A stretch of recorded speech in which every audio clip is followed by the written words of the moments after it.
ನಮಸ್ಕಾರ. ಎರಡು ದಯವಿಟ್ಟು ಯಾರು ಮಾತಾಡ್ಬೇಡಿ.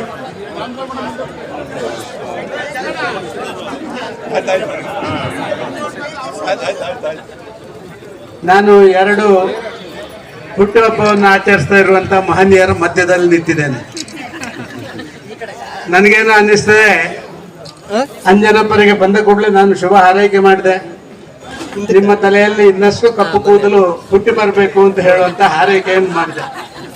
ಅಂದ್ರೆ ಮತ್ತಷ್ಟು ಯುವಕರಾಗಬೇಕು, ಆರೋಗ್ಯವಂತರಾಗಬೇಕು, ಸಮಾಜದಲ್ಲಿ ಮತ್ತಷ್ಟು ನಿಮ್ಮೆಲ್ಲರ ಸೇವೆ ಮಾಡಲಿಕ್ಕೆ ಅವರಿಗೆ ಶಕ್ತಿ ಸಿಕ್ಕಬೇಕು, ನಾವೆಲ್ಲ ಒಟ್ಟಾಗಿ ಒಂದಾಗಿ ಅಣ್ಣ ತಮ್ಮಂದಿರಂತೆ ಬಾಳಿ ಬದುಕಬೇಕು ಅಂತ ಹೇಳುವಂತ ಶುಭ ಹಾರೈಕೆಯನ್ನು ಅವ್ರಿಗೆ ಮಾಡಿದೆ. ಆಲೋಚನೆ ಮಾಡಿದೆ, ಮಾರೇಗೌಡರಿಗೆ ಏನು ಹೇಳಿ, ಅವರ ತಲೆಯಲ್ಲಿ ಫುಲ್ ಕೂದಲಿದೆ. ಮಾರೇಗೌಡರು ಒಂದು ಕಾಲಘಟ್ಟದಲ್ಲಿ ಈ ಕ್ಷೇತ್ರದಲ್ಲಿ ಭಾರತೀಯ ಜನತಾ ಪಾರ್ಟಿ ಅಧ್ಯಕ್ಷರಾಗಿ 12,000 ಮತವನ್ನು 62,000ಕ್ಕೆ ತಗೊಂಡು ಹೋದಂತ ಒಬ್ಬ ಧೀಮಂತ ನಾಯಕರಾಗಿ ಅವರು ಈ ಭಾಗದಲ್ಲಿ ಮೂಡಿ ಬಂದದನ್ನು ಕಂಡಿದ್ದೇವೆ. ನಾನು ಯಾಕೆ ಈ ಮಾತನ್ನು ಹೇಳ್ತಾ ಇದ್ದೇನೆ ಅಂತ ಹೇಳಿದ್ರೆ, ಒಂದಷ್ಟು ಸಮಾಜದಲ್ಲಿ ಸಾರ್ವತ್ರಿಕವಾಗಿ ಪ್ರತಿಯೊಬ್ಬನು ಹುಟ್ಟುಹಬ್ಬವನ್ನು ಆಚರಿಸಿಕೊಳ್ತಾರೆ. ಆದ್ರೆ ಹಲವಾರು ಜನರ ಹುಟ್ಟುಹಬ್ಬಕ್ಕೆ ಸ್ವಲ್ಪ ವಿಶೇಷತೆ ಇರ್ತದೆ. ಸಾಮಾಜಿಕ ಪರಿವರ್ತನೆಯಲ್ಲಿ ವ್ಯಕ್ತಿಗಳು ಭಾಗಿಯಾಗಬೇಕು.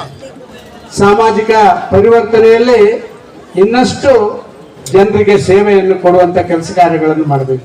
ಹುಟ್ಟುಹಬ್ಬಗಳನ್ನ ಆಚರಿಸುವಂಥದ್ದು ಕೇವಲ ಅದೊಂದು ಪ್ರಚಾರಕ್ಕೆ, ಅದೊಂದು ತನ್ನ ವೈಭವವನ್ನು ಮೆರಲಿಕ್ಕೆ, ಆ ಸಂದರ್ಭದಲ್ಲಿ ಹುಟ್ಟುಹಬ್ಬದ ನೆನಪಿಗಾಗಿ ಹಲವಾರು ಜನ ಬಡ ವರ್ಗದ ಜನರಿಗೆ ಆಸರೆಯಾಗಿ ನಿಲ್ಲುವಂಥದ್ದು. ಇವತ್ತು ನಾನು ನೋಡ್ತಾ ಇಲ್ಲಿ ಎಷ್ಟು ರಶ್ ಇದೆ ಅಂತ ಹೇಳಿದ್ರೆ ನನಗೆ ಒಳಗೆ ಹೋಗ್ಲಿಕ್ಕೆ ಆಗ್ಲಿಲ್ಲ.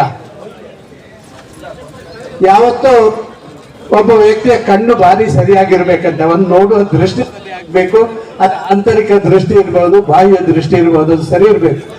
ಕನ್ನಡಕಗಳನ್ನ ಅಂದ್ರೆ ಸ್ಪೆಕ್ಸ್ ಅನ್ನು ವಿತರಣೆ ಮಾಡ್ತಾ ಇದ್ರು. ನನಗೆ ತುಂಬಾ ಖುಷಿ ಆಯ್ತು. ಸಾಮಾನ್ಯ ಒಬ್ಬ ವ್ಯಕ್ತಿ ಅವನಿಗೆ ಇದನ್ನೆಲ್ಲವನ್ನು ಪೂರೈಕೆ ಮಾಡಿಕೊಳ್ಳಿಕ್ಕೆ ಆಗುದಿಲ್ಲ. ವಿಶೇಷವಾಗಿ ತಜ್ಞ ಡಾಕ್ಟರಿಂದ ಅದನ್ನ ಅವರ ಕಣ್ಣಿನ ದೃಷ್ಟಿ ದೋಷವನ್ನು ಐಡೆಂಟಿಫೈ ಮಾಡಲಿಕ್ಕೆ ಆಗುವುದಿಲ್ಲ.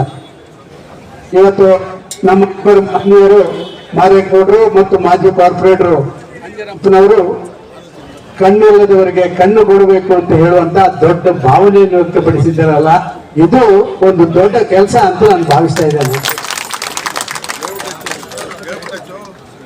ಒಂದು ವಿಚಾರ ಇನ್ನಷ್ಟು ಮುಂದೆ ಹೋಗಬೇಕು, ಆರೋಗ್ಯವೇ ಭಾಗ್ಯ ಅಂತ ಹೇಳುವಂತದ್ದು ನಾವು ಕೇಳಿದ್ದೇವೆ.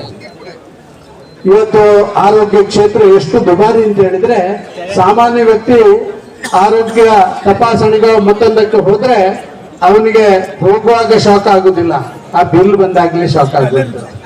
ಆ ರೀತಿಯ ವಾತಾವರಣ ಇರುವಂತಹ ದೃಷ್ಟಿಕೋನದಲ್ಲೇ ನಿಮ್ಮ ಕ್ಷೇತ್ರದಲ್ಲೇ, ನಿಮ್ಮ ಊರಿನಲ್ಲೇ, ನಿಮ್ಮ ಎಲ್ಲ ಜನರ ಮಧ್ಯದಲ್ಲೇ ಅವರಿಗೆ ಆರೋಗ್ಯ ತಪಾಸಣೆಗಳನ್ನು ಮಾಡಿ ಅದಕ್ಕೆ ಬೇಕಾದಂತ ಎಲ್ಲ ವೈದ್ಯಕೀಯ ಸೌಲಭ್ಯವನ್ನು ಕೊಡುವಂತ ಕೆಲಸ ಕಾರ್ಯಗಳು ಕೂಡ ಒಂದು ಒಳ್ಳೆ ಕೆಲಸ ಅಂತ ನಾನು ತಿಳ್ಕೊಳ್ತಾ ಇದ್ದೇನೆ.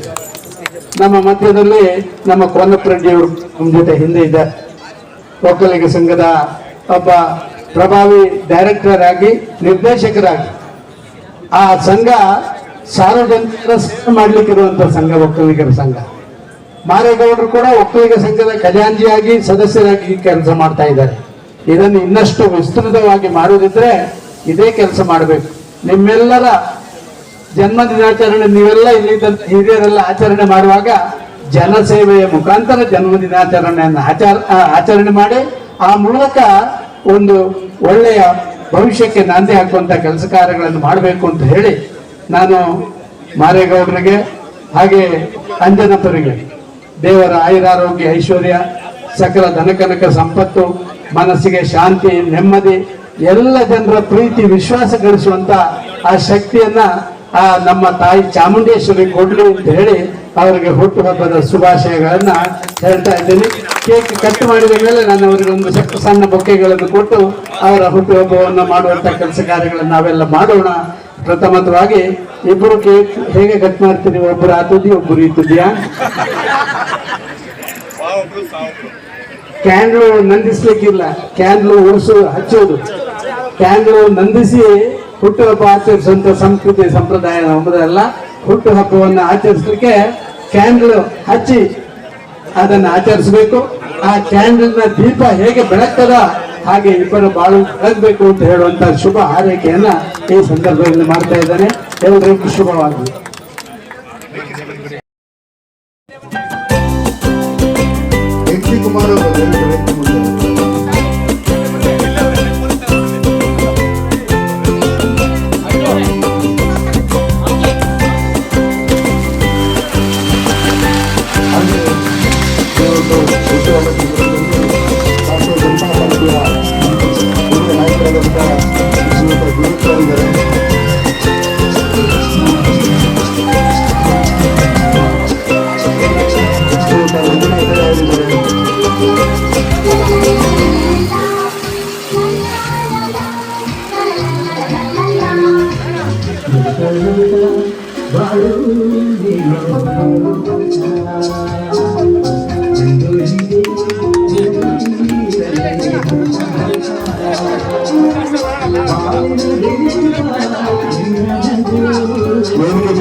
ನಂತರ ಸಾವಕಾಶವಾಗಿ ಒಬ್ಬೊಬ್ಬರೇ ಬಂದು ಈ ದಿನ ಹುಟ್ಟುಹಬ್ಬ ಆಚರಣೆ ಮಾಡ್ಕೊಳ್ತಾ ಇರುವಂತ ಗಣ್ಯರಿಗೆ ಶುಭಾಶಯವನ್ನು ಕೋರಬೇಕು ಅಂತ ಹೇಳ್ಕೊಳ್ತೀನಿ. ಯಾರು ನೂತನ ಮಾಡ್ಕೋಬಾರದು. ದಯಮಾಡಿ ಸಾವಕಾಶವಾಗಿ ಬನ್ನಿ.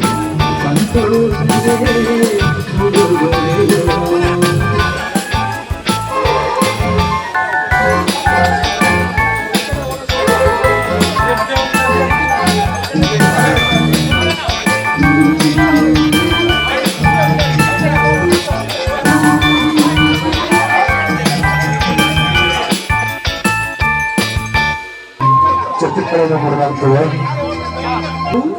ಅವರು ಸ್ಟೇಜ್ ಬಳಿ ಬರಬೇಕಾಗಿ ವಿನಂತಿ.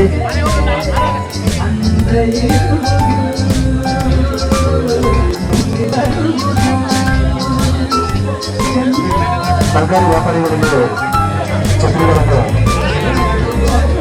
ಕೊಡಲಾಗುತ್ತದೆ. ದಯಮಾಡಿ ಬರಬೇಕು.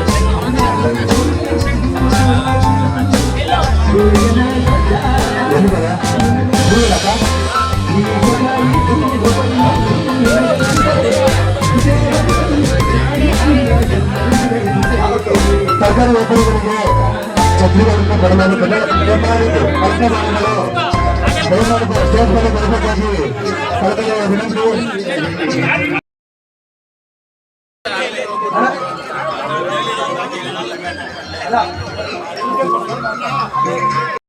ಧಾರವಾಡ ಅಧ್ಯಕ್ಷರು ಗಣ್ಯ ವ್ಯಕ್ತಿಗಳದ್ದು ಇವತ್ತು ಹುಟ್ಟುಹಬ್ಬ ನಡೀತಾ ಇದೆ.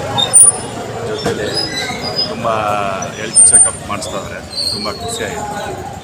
ಇದೇ ರೀತಿ ದೇವರ ಆಯುಷ್ಯ ಆರೋಗ್ಯ ಕೊಟ್ಟು ಕಾಪಾಡಲಿ ಅವ್ರನ್ನ. ಇದೇ ಥರ ಎಲ್ಲರಿಗೂ ಪಬ್ಲಿಕ್ ಅವರಿಗೆ ಹೆಲ್ಪ್ ಮಾಡಿ ಹುಟ್ಟುಹಬ್ಬದ ಶುಭಾಶಯ. ನನ್ನ ಮತ್ತು ಆಂಜನಪ್ಪನವರ ಹುಟ್ಟುಹಬ್ಬವನ್ನು ಸಾಂಕೇತಿಕವಾಗಿಸಿಕೊಂಡು ಹಲವಾರು ಸಮಾಜಮುಖಿಯಾದಂಥ ಕಾರ್ಯಗಳನ್ನು ನನ್ನೆಲ್ಲ ಯಶವಂತಪುರ ವಿಧಾನಸಭಾ ಕ್ಷೇತ್ರದ ಕಾರ್ಯಕರ್ತರು, ಮುಖಂಡರು, ಬಂಧುಗಳು ಆಚರಣೆಯನ್ನು ಮಾಡ್ಕೊಳ್ತಾ ಬರ್ತಾ ಇದ್ದಾರೆ ಹಲವಾರು ವರ್ಷಗಳಿಂದ. ಅದೇ ರೀತಿ ಈ ವರ್ಷವೂ ಕೂಡ ಕಣ್ಣಿನ ತಪಾಸಣೆಯನ್ನು ಮಾಡುವಂಥದ್ದು, ಹಾಗೆ ಹೃದಯ ಸಂಬಂಧಿ ಕಾಯಿಲೆಗಳಿಗೆ ಪರೀಕ್ಷೆಯನ್ನು ಮಾಡಿ ಅದಕ್ಕೆ ಸಾಧ್ಯವಾದಷ್ಟು ಒಂದು ಟ್ರೀಟ್ಮೆಂಟನ್ನು ಕೊಡಿಸುವಂಥ ಕಾರ್ಯವನ್ನು ಕೆಂಪೇಗೌಡ ಆಸ್ಪತ್ರೆ ವತಿಯಿಂದ ಮಾಡಿಸ್ತಾ ಇದ್ದೀವಿ. ಹಾಗೆ ಪರಿಸರ ಕಾಳಜಿಯಿಂದ ಗಿಡ ನೆಡುವಂಥ ಕಾರ್ಯವನ್ನು ಕೂಡ ಹಮ್ಮಿಕೊಂಡಿದ್ದೀವಿ.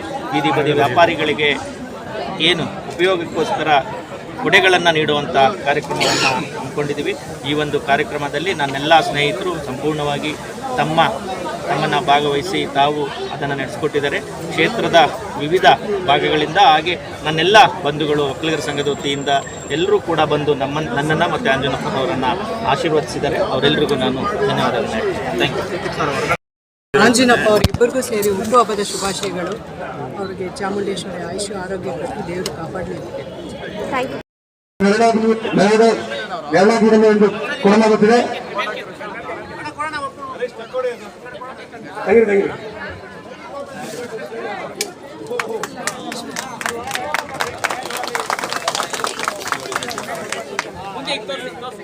ತಿಳಿಸಿ.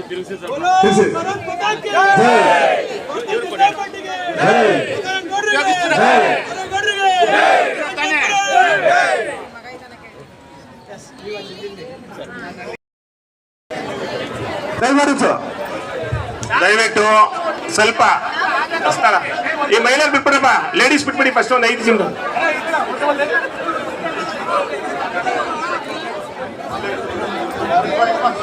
ಹಲೋ, ಕುರಿತು ಚರ್ಚಿಸಿ ತದನಂತರ ತೆರಳಬೇಕು ಅಂತಕ್ಕಂಥ ಮಾತನ್ನು ಹೇಳ್ತಾ ಇದ್ದೀವಿ.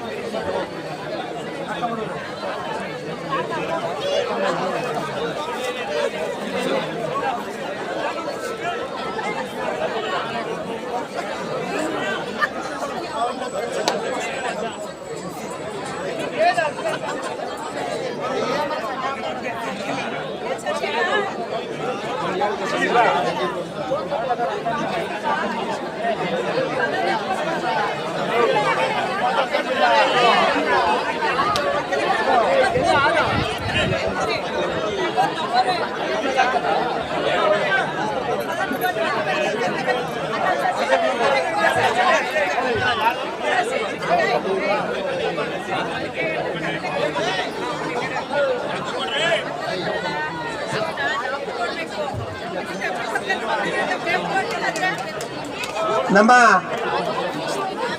ಮಾಜಿ ಸಚಿವರು, ಕೇಂದ್ರ ಸಚಿವರಾಗಿರ್ತಕ್ಕಂಥ ನಮ್ಮ ಸದಾನಂದ ಗೌಡರಲ್ಲಿ ಒಂದು ಮನವಿ ಪಕ್ಷದ ವತಿಯಿಂದ. ಮುಂದಿನ ಚುನಾವಣೆ ಬರಲಿಕ್ಕೆ ಇನ್ನೂ 1.5 ವರ್ಷ ಕಾಲಾವಕಾಶ ಇದೆ. ಆದರೆ ನಮ್ಮ ಪಕ್ಷದ ಮುಖಂಡರು ಈಗಲೇ ಅಭ್ಯರ್ಥಿಯನ್ನು ಘೋಷಣೆ ಮಾಡಿದ್ರೆ ತುಂಬಾ ಒಳ್ಳೆಯದು ಅಂತಕ್ಕಂಥ ಮನವಿಯನ್ನು ನಮ್ಮ ಸದಾನಂದ ಗೌಡರಲ್ಲಿ ಮನವಿ ಮಾಡ್ಕೋತಾ ಇದ್ದೀವಿ.